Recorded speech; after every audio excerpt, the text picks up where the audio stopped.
One day in May, as the spring sunlight bathed the fresh greenery in a warm glow, I completed my final exam at Boston University's campus. The students around me exited the classroom with cheerful expressions. Meanwhile, a blend of joy and anxiety churned within me. My name is Sandra Gray. At 22 years old, I am graduating from this university alongside my twin sister, Diana.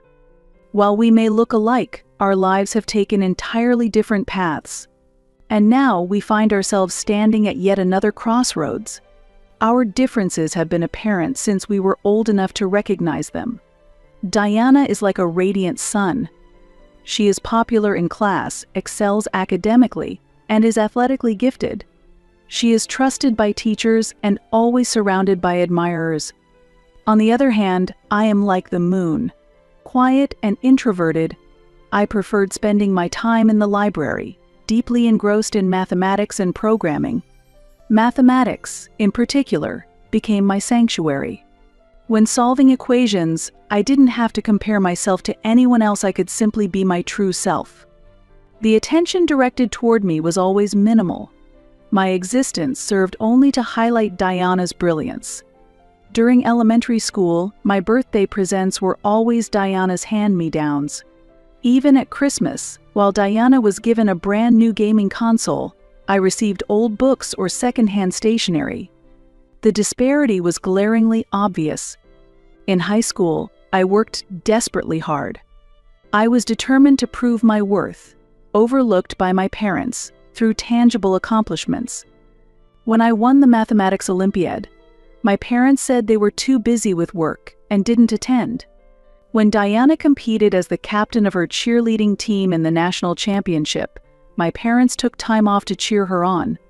The frustration I experienced at that moment remains vividly etched in my memory, as if it happened just yesterday.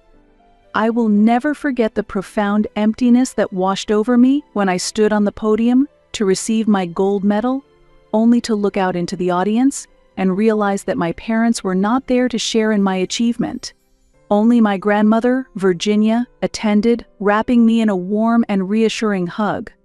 "You have an incredible talent, Sandra," she said with a kindness that touched my heart. Those words became a wellspring of strength and encouragement for me in the years that followed. University life, for me, signified the beginning of a brand new chapter. Diana chose to major in business, while I delved into the field of computer science. The world of programming quickly became my sanctuary, a place where I could truly be myself. When I was coding, I felt an unparalleled sense of freedom. There was no need for comparisons. My abilities and efforts were the only things that mattered. For 4 years, I threw myself into my studies, working tirelessly and often sacrificing sleep to achieve my goals. Between classes, I took on an internship at a local tech company, where I honed my practical skills and gained real-world experience. My relentless efforts paid off, as I managed to maintain an impressive 3.8 GPA. I even secured job offers from leading companies, including Google. Diana, too, was remarkable in her achievements. She maintained a solid 3.5 GPA and ranked among the top performers in her business school. Our parents wholeheartedly celebrated Diana's success, calling her weekly to check on her progress and offer their support. Their communication with me, however, was sparse and limited to administrative matters, such as verifying tuition payments or handling other formalities. In the winter of my sophomore year, I achieved a significant milestone by winning my first major award. I secured first place in the National Student Programming Contest, a victory that marked a defining moment in my academic journey. With it came a $50,000 prize and the coveted opportunity for an internship in Silicon Valley. My achievement was featured in the local newspaper, and I also received formal recognition from the university for my accomplishment. However, my parents' reaction remained indifferent and unchanged. As graduation season approached, Boston University's campus came alive with vibrant greenery and a sense of hope. The refreshing May breeze seemed to carry with it the aspirations and dreams of the graduates for the future. Diana and I had our graduation ceremony scheduled just a week apart, hers on May 15th and mine on May 22nd.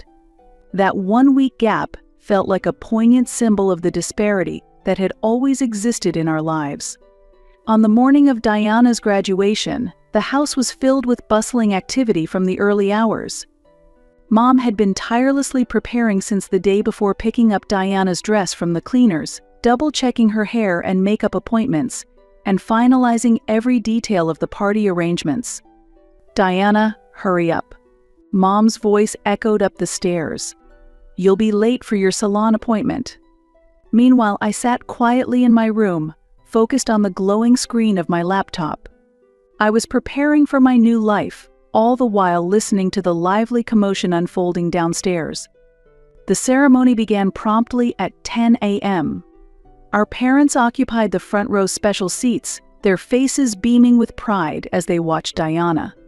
Mom repeatedly dabbed at her eyes, overcome with emotion, while Dad puffed out his chest, basking in the admiration of those around him.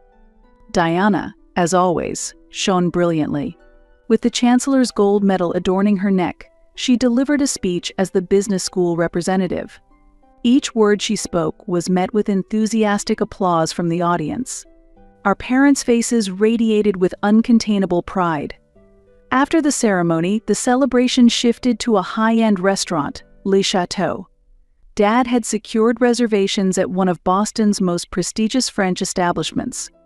A venue where even private rooms required months of advance booking had been completely reserved for the day.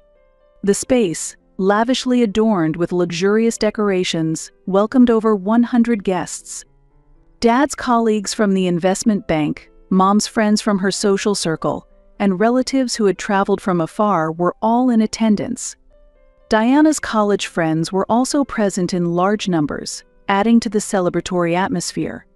A towering champagne fountain graced the center of the room, while a live orchestra played elegant music, setting a refined tone. Diana, carrying herself like a true princess, was the center of attention. Dressed in a stunning designer gown, she looked every bit the heroine of a fairy tale. "Ladies and gentlemen, thank you all for being here today to celebrate our daughter Diana's graduation." Dad began his speech, and the room immediately fell silent in anticipation. "Diana is the pride of our family," he continued. Her exceptional academic achievements at business school, her leadership in student council activities, and her bright future at a top consulting firm, where she has already secured a position, she has continually exceeded our expectations.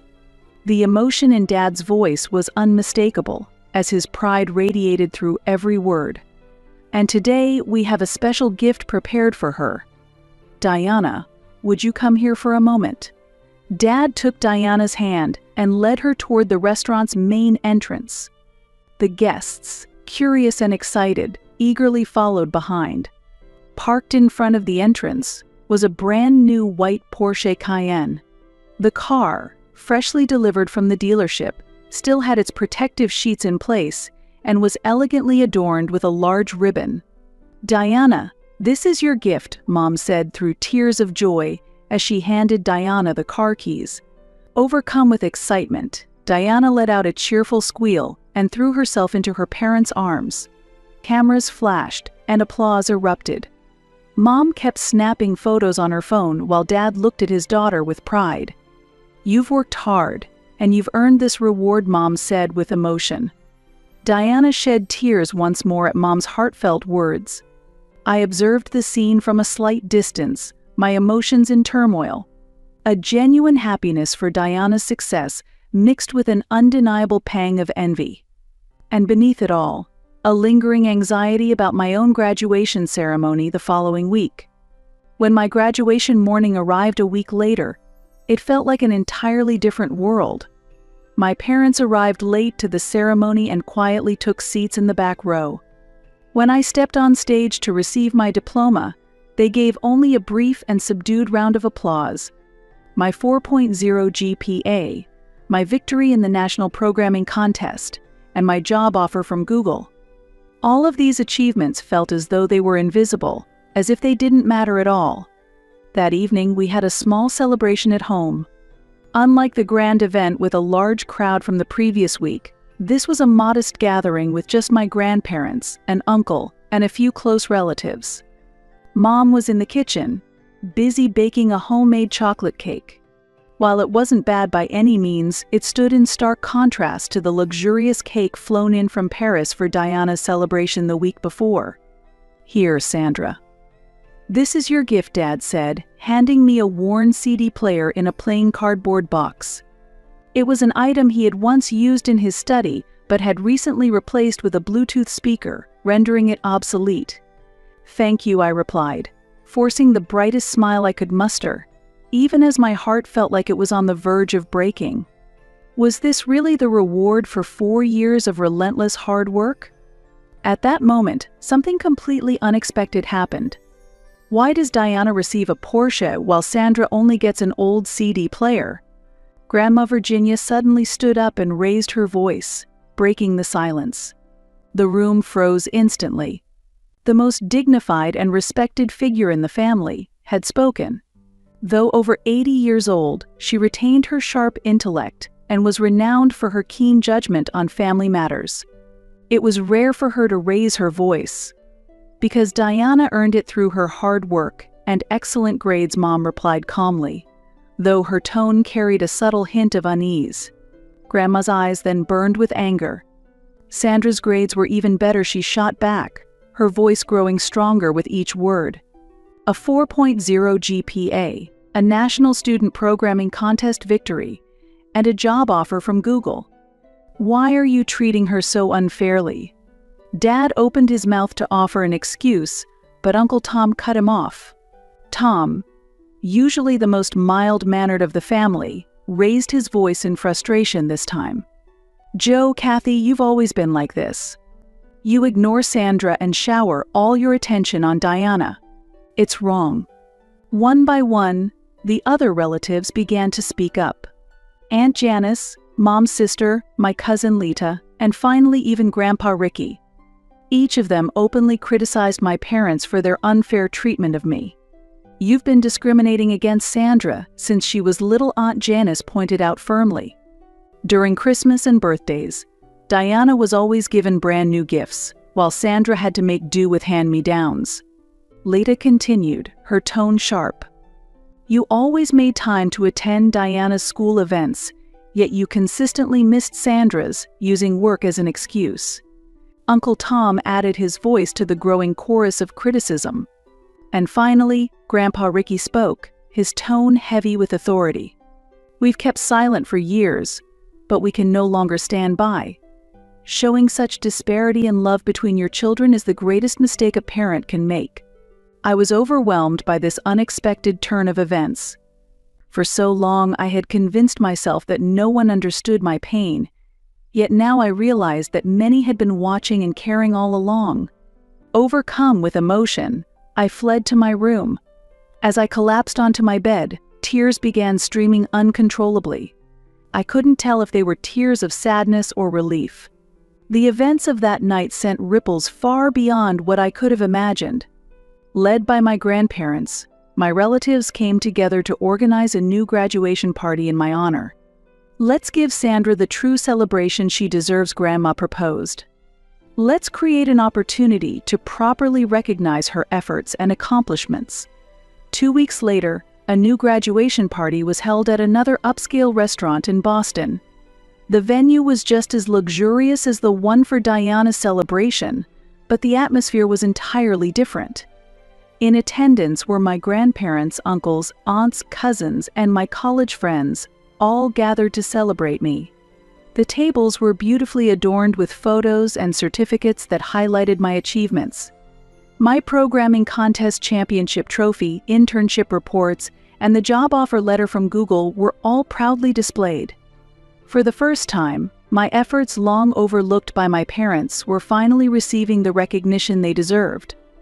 My grandparents beamed with pride, as if they were celebrating their granddaughter's graduation for the very first time.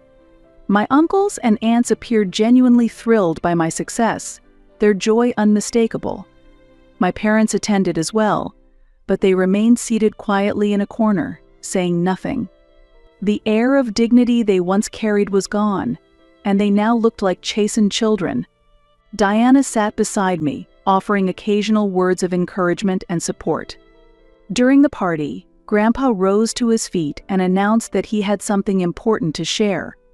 As the room fell silent, he began to speak in a commanding tone that demanded everyone's attention. "Today, Virginia and I have made an important decision," he began, his voice calm yet resonating with authority. Every eye in the room turned to him, waiting in hushed anticipation. "We have decided to rewrite our will. Joe and Kathy will be entirely removed from inheritance rights, and instead, Sandra and Diana will receive our inheritance directly."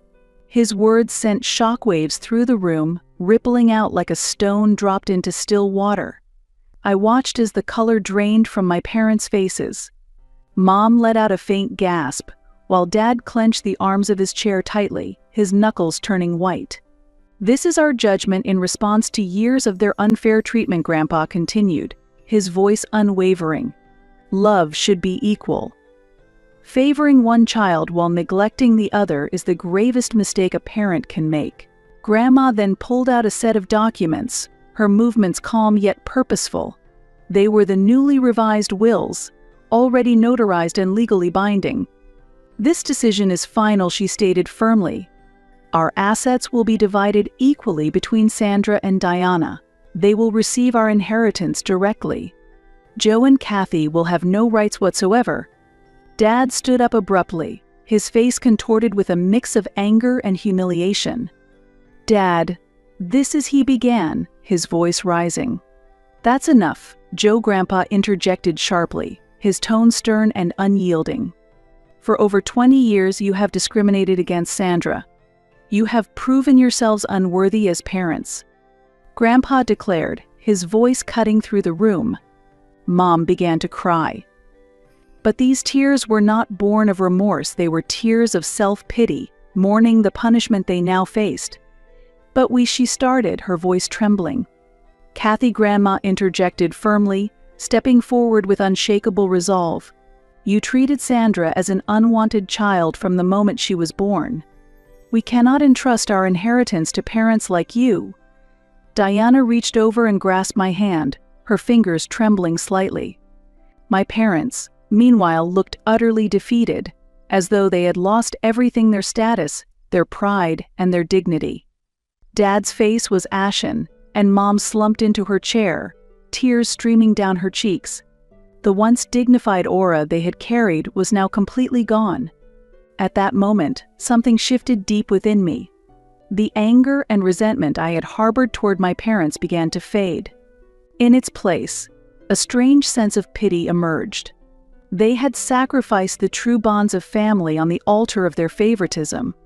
My grandparents' decision carried a significance that went far beyond the issue of inheritance. It was the realization of justice for years of unfair treatment, and it marked the beginning of a new family dynamic. The party continued quietly, but with a warm and comforting atmosphere. My parents left the venue early, silently excusing themselves. It was as if they had been released from a burden they had carried for years. Uncle Tom placed a hand on my shoulder. "Sandra, I'm truly proud of your success. From now on, walk your own path without worrying about anyone else's judgment." Grandma took Diana's hand and spoke to her softly. "You, too, are now free from the burden of your parents. From here on, you can decide your own life." Diana nodded, her eyes welling up with tears. "Sandra, this is from us," Grandma said, presenting me with a Lexus. As applause filled the room, I accepted the gift with a sense of pride. It wasn't about wanting a gift. For the first time in my life, I felt truly recognized by someone. Diana approached me. "Sandra." Her eyes were brimming with tears. "I'm sorry. I didn't realize." "No," I pretended not to notice. I looked at my sister in silence. "The Porsche." "I don't want it," she said. "I'm giving it back to our parents." I couldn't respond immediately. To be honest, I had never liked Diana much. Even though we were twins, It was clear we had been raised with such stark favoritism. There were times when I had resented her for it. But now, standing in front of Diana, I realized something new. It wasn't her fault. The true wedge that had driven us apart was our parents. With that understanding, I felt a desire to forgive her, to start building a new relationship with my sister. Of course, I might not be able to forgive her completely right away, but little by little. I thought that forgiveness was something necessary in life. So, I smiled and said, "You don't need to do that. This is about our parents. It's not your fault." For the first time in a long while, we opened our hearts and talked. We reminisced about childhood memories, discussed our complicated relationship with our parents, and shared our fears for the future. She admitted that our parents' favoritism had affected our bond and said she wanted to face me as a true sister from now on. Later that night, I was called into my grandparents' study. On the heavy wooden desk lay the new will. Grandma began to speak in a calm tone. "Your parents have tried to control everyone with the power of money.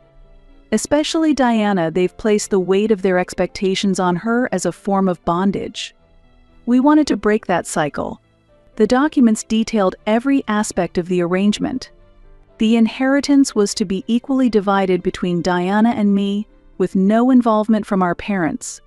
There were even protective clauses to shield us from any attempts by our parents to exert pressure on us. But, Mom and Dad, I struggled to find the words. "They'll be furious," Grandpa replied quietly. "They will. Perhaps there will be significant ripples for a while. But this is a necessary decision," Grandpa said. That prediction came true almost immediately.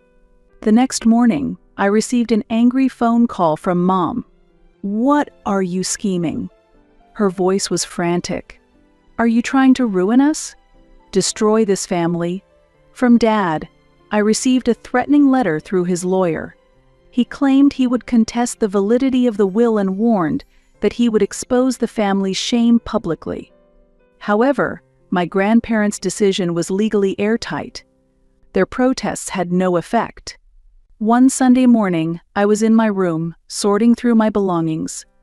Preparing for my new life at Google, I packed away mementos of my past into boxes, a task that turned out to be far more emotional than I had expected.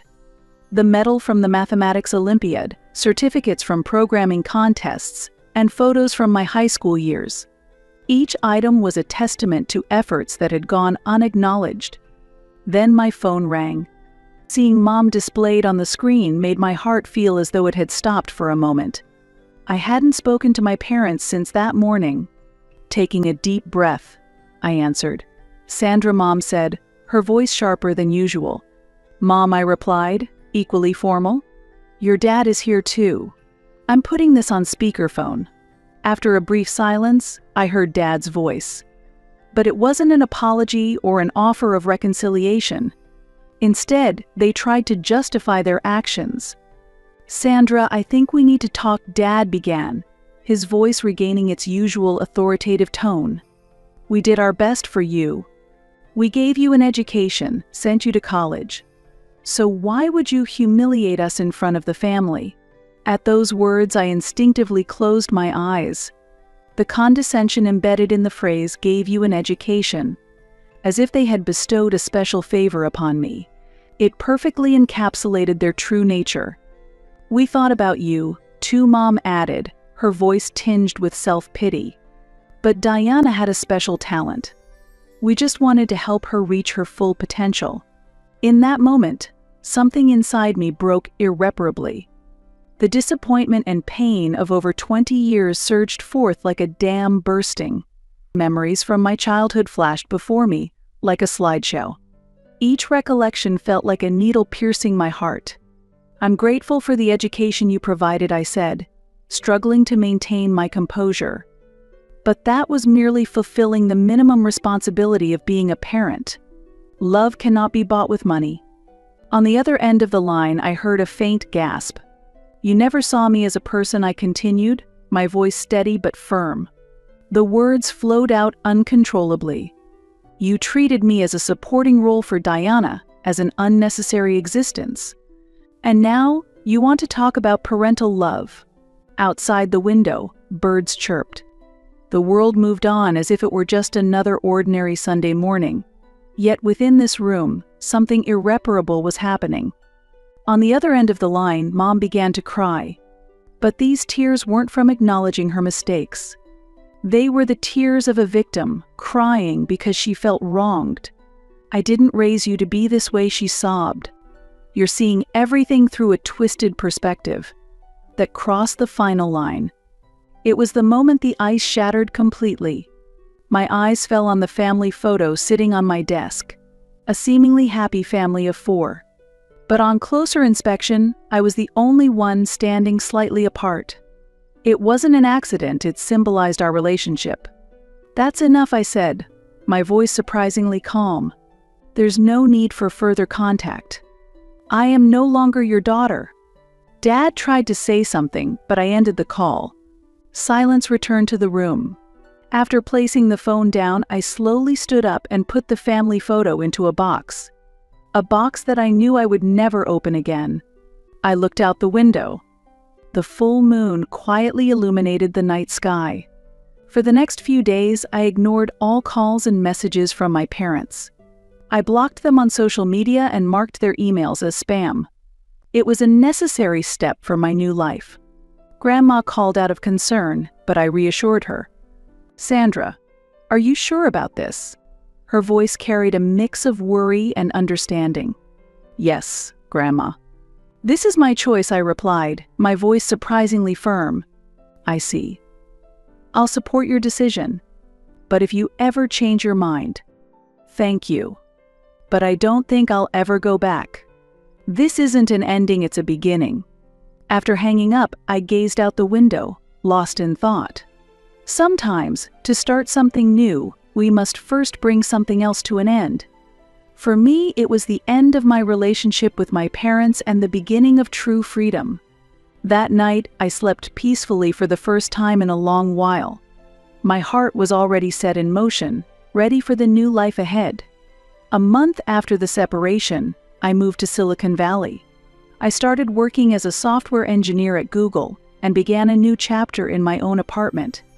Work was fulfilling. My technical skills were highly regarded, and within 6 months, I was entrusted with a major project. At the office, no one cared about my family background. Being evaluated purely for my abilities was a relief I hadn't experienced before. I stay in regular contact with Diana, slowly rebuilding our bond as sisters. Diana has decided to walk her own path. "I spent my whole life trying to meet our parents' expectations and lost sight of who I really am," she told me. "We are both finding freedom in our own ways. Free from the shackles and expectations of our parents, we are starting to live our own lives." The other day, I received a thick envelope from my parents. Inside were 2 letters, one on my father's company letterhead, written formally, and another handwritten by my mother, filled with sentimentality. "Dear Sandra." My father's letter began in a businesslike tone. "Your recent success has become a topic of interest even in the investment banking industry. We are proud of you. Don't you think it's time to resolve our misunderstandings and reconcile?" My mother's letter was far more emotional. "Sandra, we have loved you in our own way. It's true that we gave Diana special attention, but you have always been a cherished daughter." As I read on, a cold smirk formed on my face. Their true intentions were painfully clear.